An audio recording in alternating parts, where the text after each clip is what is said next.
संसद हमले का एक एक राज अब खुल रहा है। सारे आरोपियों से अलग अलग और फिर एक साथ बैठकर प्रश्न किए गए। जहां विरोधाभास मिला वहां दोबारा पूछताछ हो रही है। मास्टरमाइंड ललित के सरेंडर के बाद ये पूरी साजिश खुल रही है। कहां से कैसे आरोपियों ने तरीके सीखे, कैसे इनको अंजाम दिया, इसकी सारी कड़ियां दिल्ली पुलिस की स्पेशल सेल जोड़ रही है।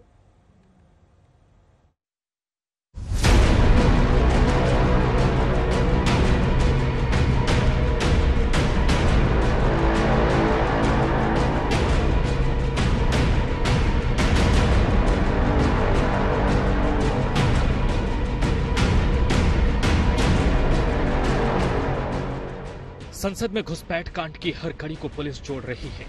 दिल्ली पुलिस के स्पेशल सेल से लेकर खुफिया एजेंसियों की पूरी कवायद इस एंगल से भी हो रही है कि ये पता किया जाए कि कहीं कुछ और किरदार तो इस मामले के पीछे नहीं है। पार्लियामेंट सिक्योरिटी सेंध मामले में पुलिस ने अब तक कुल 5 गिरफ्तारियां की हैं।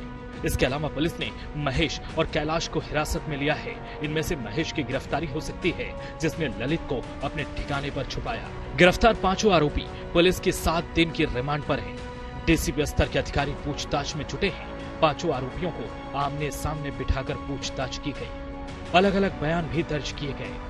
पुलिस की जांच का फोकस कुछ चीजों पर है। आरोपियों से पूछताछ, उनके पुराने सोशल मीडिया पोस्ट, घर वालों के बयान।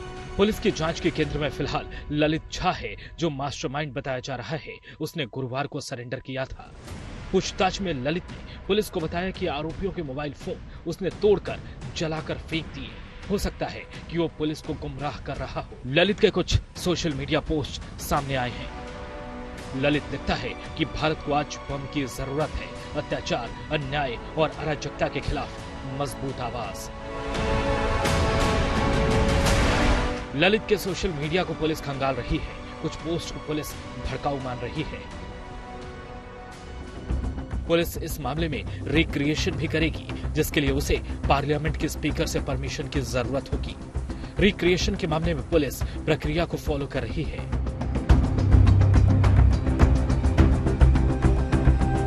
पुलिस बीजेपी सांसद प्रताप सिम्हा के बयान दर्ज कर सकती है, जिनके दफ्तर से पास जारी हुए थे। पुलिस ने आरोपियों के मोबाइल नंबर से उनके कॉल डिटेल निकाल लिए हैं। कॉल डिटेल से कई जानकारियां मिल जाएंगी, जैसे उनकी लास्ट लोकेशन क्या थी, वो किनके संपर्क में थे, कब किसको फोन किया, कब किससे बात की, कब वो एक साथ आए थे।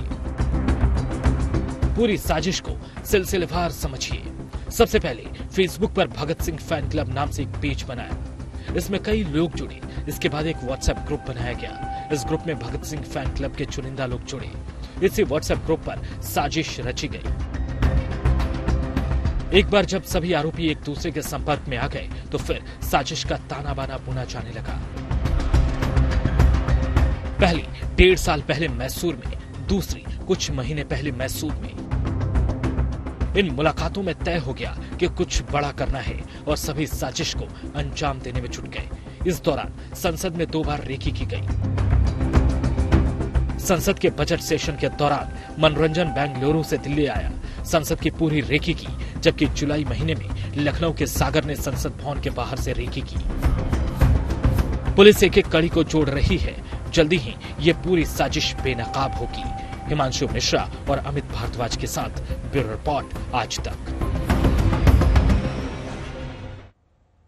और अब एक बड़ी खबर आ रही है। 4 किरदारों को इसमें आप जानते हैं। 5वां ललित झा है, 6ठा महेश है। जो ललित झा के साथ जिसने सरेंडर किया था उसे अदालत में पेश कर दिया गया है। 6ठे आरोपी महेश को अदालत में पेश किया गया। यहां से इसकी रिमांड ली जाएगी। पटियाला हाउस अदालत में महेश की पेशी हुई है। ये ललित झा के साथ आया था, इसका कहीं नामो निशान नहीं था। महेश ने खुद सरेंडर किया था अपने आप को और महेश इस पूरी साजिश में साथ था। महेश ने जो ललित झा था, जो मास्टरमाइंड माना जा रहा था, जो फोन लेकर भागा था, ये देखिए तस्वीरें हम आपको दिखा रहे हैं महेश की। इसे अदालत में पेश किया गया है अब। और दिल्ली की पटियाला हाउस अदालत में महेश झा को पेश किया गया। ललित झा के साथ जो ये साथी आया था महेश। संसद कांड की सारी कड़ियां जुड़ रही हैं। एक तरफ मामले का कानूनी और गुनाह वाला पहलू है, तो दूसरा राजनीति का एंगल भी है। एक पक्ष की नजर में ये बेरोजगार युवक देश के गुस्से की आवाज थे, दूसरा पक्ष दलील दे रहा है कि सुरक्षा से खिलवाड़ है, जिसकी सजा मिलनी चाहिए।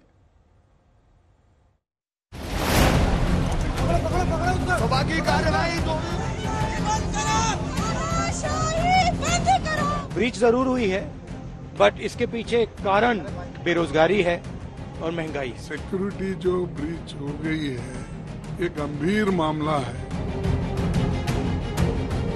यकीनन ये दिल्ली पुलिस की फेलियर है, इंटेलिजेंस की फेलियर है। 13 दिसंबर को संसद की सुरक्षा में कुछ लोगों ने कुछ इस तरह घुसपैठ की कि संसद की सुरक्षा तार-तार हो गई। इस घटना के बाद घुसपैठ करने वालों के बारे में जो जानकारियां सामने आई, उसके बाद से सियासत सुलग उठी। साजिश के किरदार भगत सिंह से प्रेरित थे, विवेकानंद के फोटो लगाते थे, बदलाव की बात करते थे, अन्याय और बेरोजगारी को लेकर खफा थे। 3 दिन बाद आज कांग्रेस खुलकर इस मामले को लेकर मोदी सरकार पर हमलावर हो गई। राहुल गांधी से लेकर कांग्रेस के अध्यक्ष खड़गे ने इस घटना के पीछे की वजह सरकार की नीतियों को लेकर गुस्सा बताया।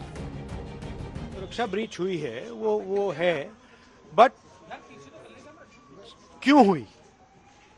जो देश में सबसे बड़ा मुद्दा है, बेरोजगारी का मुद्दा, जो पूरे देश में उबल रहा है, मोदी जी की पॉलिसीज के कारण हिंदुस्तान के युवाओं को रोजगार नहीं मिल रहा है।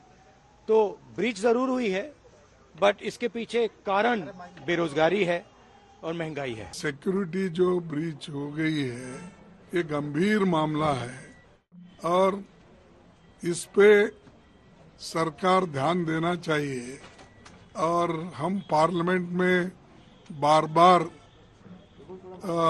ये कह रहे हैं कि होम मिनिस्टर आकर स्टेटमेंट दे, लेकिन होम मिनिस्टर वहाँ आना नहीं चाहते और स्टेटमेंट देना नहीं चाहते।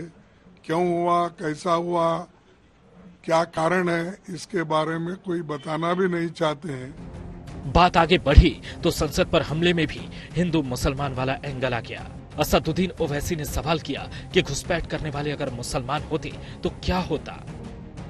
भाई अगर मेरे साइन पर कोई आ जाते असदुद्दीन ओवैसी एमपी के नाम पर, क्या हाल होता मेरा? क्या हाल होता भाई, आप जानते क्या हाल होता।